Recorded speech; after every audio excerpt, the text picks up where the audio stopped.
Yeah, when I was little, I was really really connected to Earth.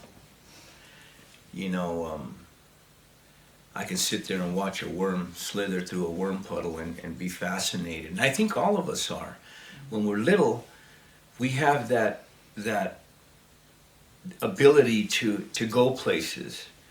The New Age call it astral travel or whatever the case may be. But when we're little, we have the ability to do that. We can get on a rooftop and put a towel and a clothespin on our neck and say, "Watch me fly and jump off this roof," and hit the ground and roll and get up and say, "Man, did you see me fly?" We have the ability to fly, or connecting to different animals and stuff. When I was a little boy, I used to collect these monarch, these cocoons that were on the trees and stuff, or on plants. I would cut them and put them in jars, and I'd sit there and nurture them. And I would wait till they all started coming out. And once they would come out, they'd come out and they'd hang out in the jars, and I'd take the jars out and I'd open them up and let the butterflies go, and I'd stand like a scarecrow, and they would all land on me. They would all land on me because of my innocence.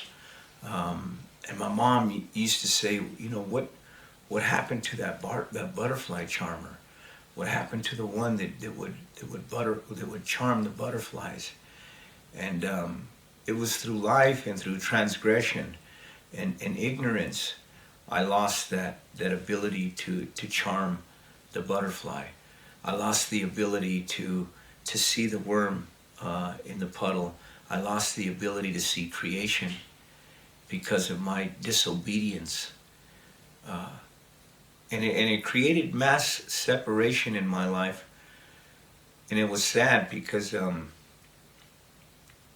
look at life today, and I think today I'm going back to that place of charming the butterfly.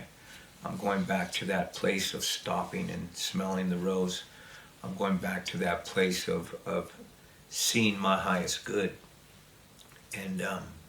And that's a beautiful place to be. I used to gather turtles, and I used to keep them in my pocket. My mom used to wash my clothes, and she'd look in the wash, and there'd be a turtle, going around the wash, and she'd pull it out of the wash. I was constantly into creation.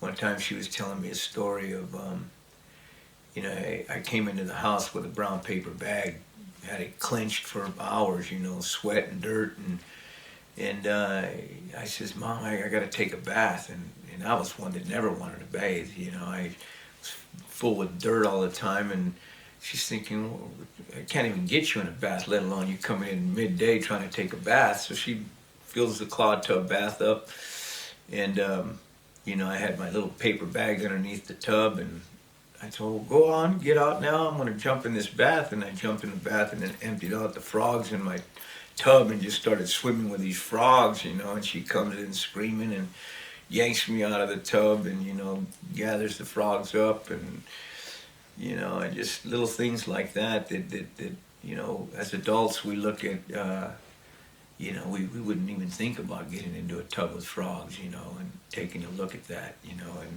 and that's the sad part of life, is that we lose the ability to connect with those things, or,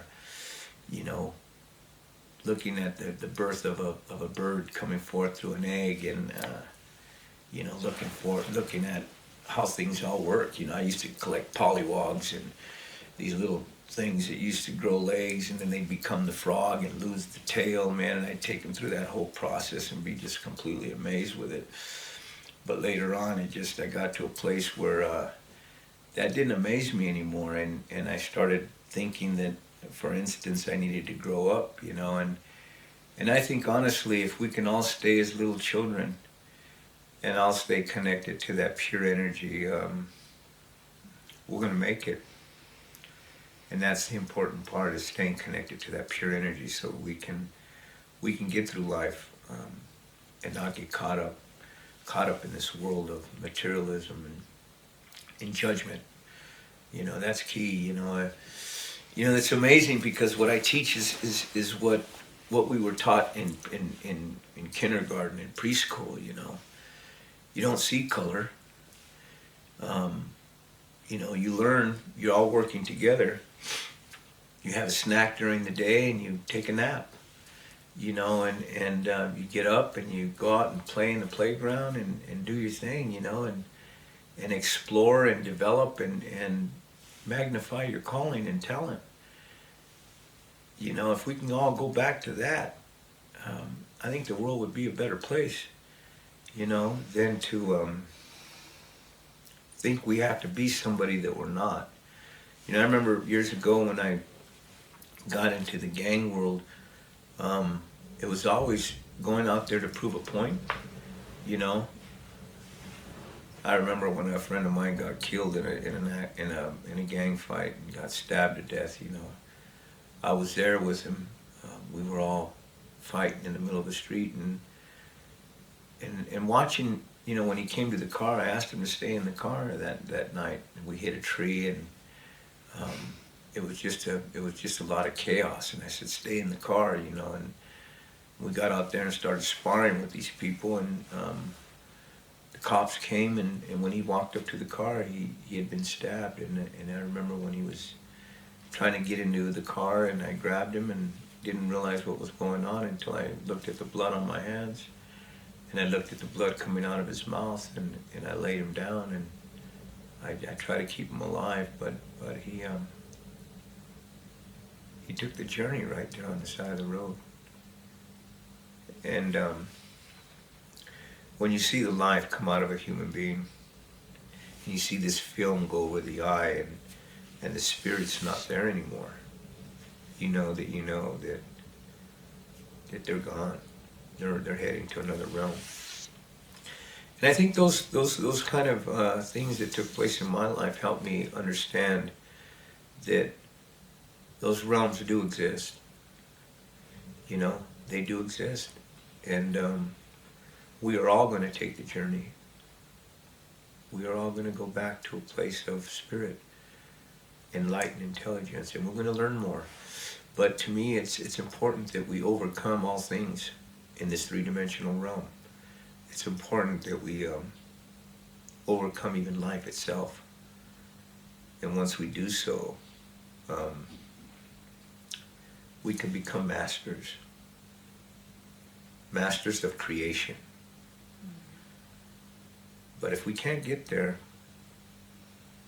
we're going to just go on, take the journey, and try to figure it out on the other side without a body. You know, so...